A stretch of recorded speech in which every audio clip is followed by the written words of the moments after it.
Halo para sahabat, jumpa lagi dengan Mimin yang Nubi. Pastinya kalian saat ini sedang berada di channel MV Design.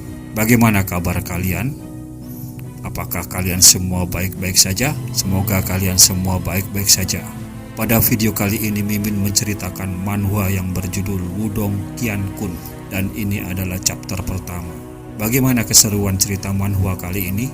Silakan kalian simak baik-baik video ini. Sebelum ke pembahasan manhwa ini, Mimin terlebih dahulu memohon dukungan dari kalian semua agar menekan tombol subscribe bagi yang kalian belum subscribe, agar Mimin semakin semangat lagi membuat video-video. Baiklah, tanpa berlama-lama, kita langsung saja ke videonya. Check it out.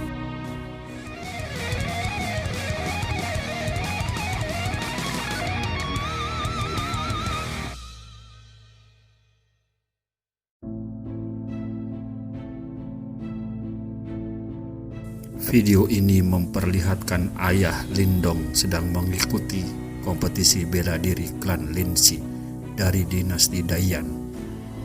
"Ayah, berjuanglah!" seru Lindong.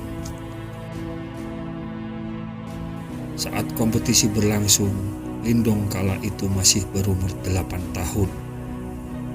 Kompetisi bela diri klan Linxi akan segera dimulai. Peserta pertama adalah salah seorang dari cabang utama yang bernama Lin Langtian, dan lawannya adalah ayah Lindong yang bernama Lin Xiao yang merupakan dari cabang luar Qinyang.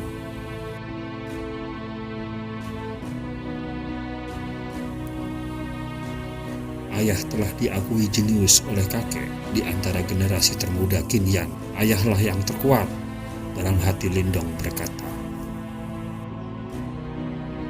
Singkat cerita, pertarungan sudah dimulai. Terlihat Lin Xiao terluka oleh jurus Lin Lingtian. Darah Lin Xiao berceceran di lantai kompetisi bela diri, membuat Lindong terkejut melihat ayahnya kalah telak oleh Lin Langtian. "Tidak mungkin, ayah adalah yang terkuat," seru Lindong tak percaya.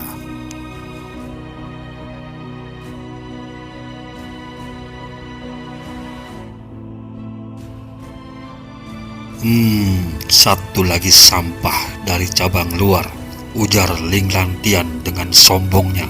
Terlihat Lindong masih belum percaya dengan apa yang terjadi. Lalu, dengan sekuat tenaga, dia berteriak memanggil ayahnya. "Ayah!"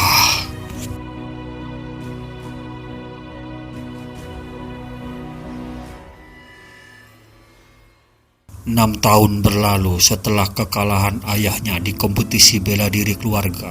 Lindong mengikuti tes untuk mengukur kemajuan bela dirinya. Walau masih sempat gagal, kemunduran hari ini hampir tidak merusak kepercayaan pada diri Lindong, karena dia baru berlatih selama setengah tahun dan dia tidak berharap untuk membuat banyak kemajuan. Namun, setelah tes berakhir, Lindong bersiap untuk pulang.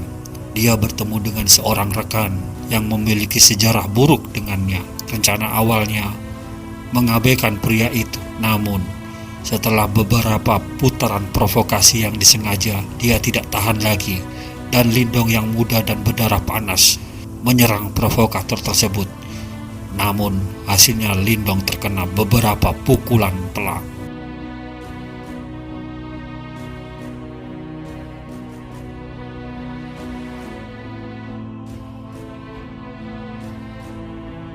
"Sampah tetaplah sampah. Lebih baik kalian keluar dari keluarga Lin," ujar Lin San.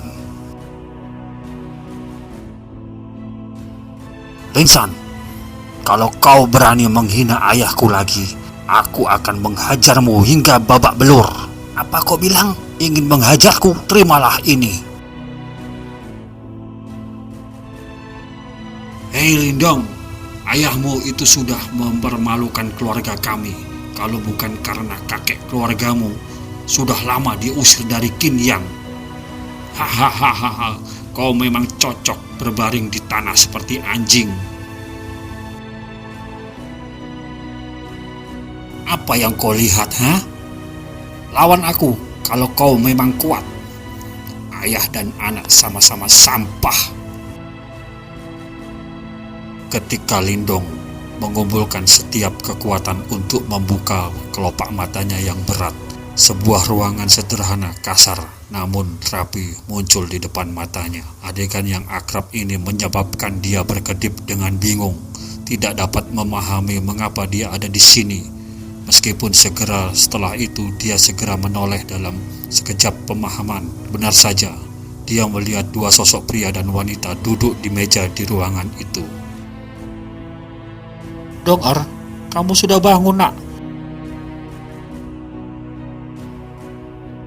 "Ibu khawatir melihatmu pingsan di pinggir jalan dengan tubuh penuh luka," ujar wanita yang ada di depan Lindong. "Luyan, jangan memanjakan terus. Kalau tidak punya kemampuan, dia masih saja berani berkelahi. Itu sama saja mencari masalah. Daripada berkelahi, sebaiknya kau menghabiskan waktumu untuk berlatih," kata sosok pria yang ada di depan Lindong. "Siapapun yang mengejek ayah, aku tak akan memaafkan mereka." Tiba-tiba, saat Lin Shao mendengar gumaman Lindong, telapak tangannya yang berada di atas meja mengepal erat. Saat ekspresinya menjadi lebih gelap, Liu Yan yang telah melihat perubahan suaminya ini segera memberi isyarat agar Lindong tidak meneruskan kata-katanya. "Tidak perlu merengek, berkonsentrasilah pada latihan, dan yang lain akan secara alami akan diam." Lin Shao melambaikan tangannya. Saat itu dia berkata, "Liu Yan, istriku, ambilkan ginseng merah dan berikan kepada Dong-er. Dengan ginseng merah latihannya harus sedikit lebih cepat. Hanya ada waktu setengah tahun yang tersisa sampai kompetisi keluarga lagi. Jika dia tidak memanfaatkan waktu ini untuk berlatih, dia hanya akan mempermalukan kita." "Suamiku, ginseng merah itu untuk lukamu," kata Lian. "Saya sudah menjadi orang yang tidak berguna, istriku. Tidak peduli obat apapun yang digunakan, semuanya akan sia-sia. Di masa depan saya akan menghabiskan lebih banyak waktu untuk menemukan ramuan di gunung untuk Dong-er." "Itu tidak benar. Ayah bukanlah orang yang tidak berguna. Ayah adalah sang jenius dari kota Qinyang. Selain kakek, ayahlah yang terkuat di dalam keluarga kita." "Yang terkuat? Itu semua hanyalah masa lalu, anakku." Lin Shao tanpa sadar mengepalkan tinjunya erat-erat. Rasa sakit yang mendalam melintas di wajahnya. Sesaat kemudian, dia berdiri dengan lelah berjalan keluar ruangan. "Liu Yan, istriku, buatkan tonik untuk anak kita. Lukaku baik-baik saja." Dengan menatap punggung suaminya yang agak jompo, mata Liu Yan memerah. Dia hanya bisa membayangkan bahwa pria yang dia cintai pernah menjadi paling berbakat dan luar biasa di kota Qinyang akan berakhir dengan kemerosotan seperti ini. "Ibu, jangan menangis. Dong-er berjanji bahwa aku akan bekerja keras dalam pelatihan, dan ketika saat tiba, aku akan menemukan cara untuk menyembuhkan ayah," Lindong berkata lembut sambil menarik sudut pakaian Liu Yan. "Dong-er, jangan salahkan ayahmu jika dia keras padamu. Itu hanya karena dia telah mengabdi segalanya untukmu. Bagaimanapun juga, kamu harus tahu bahwa kamu adalah satu-satunya harapan." Liu Yan bergumam pelan saat dia menundukkan kepala, dengan ringan menyeka matanya dan membelai kepala kecil Lindong, sementara dia menatap ekspresi tulus di wajah muda dan lembut Lindong. "Ibu, aku mengerti semua apa yang ibu katakan. Aku mengerti semuanya. Rasa sakit yang ayah alami, kesedihan yang ibu rasakan, hinaan dari semua orang. Dan orang yang menyebabkan semua ini adalah Ling Lang Tian. Kau yang menyebabkan keluarga kami seperti ini. Aku, Lindong, pasti mengembalikan semuanya. Tunggu saja kau. Akan kuhancurkan dirimu."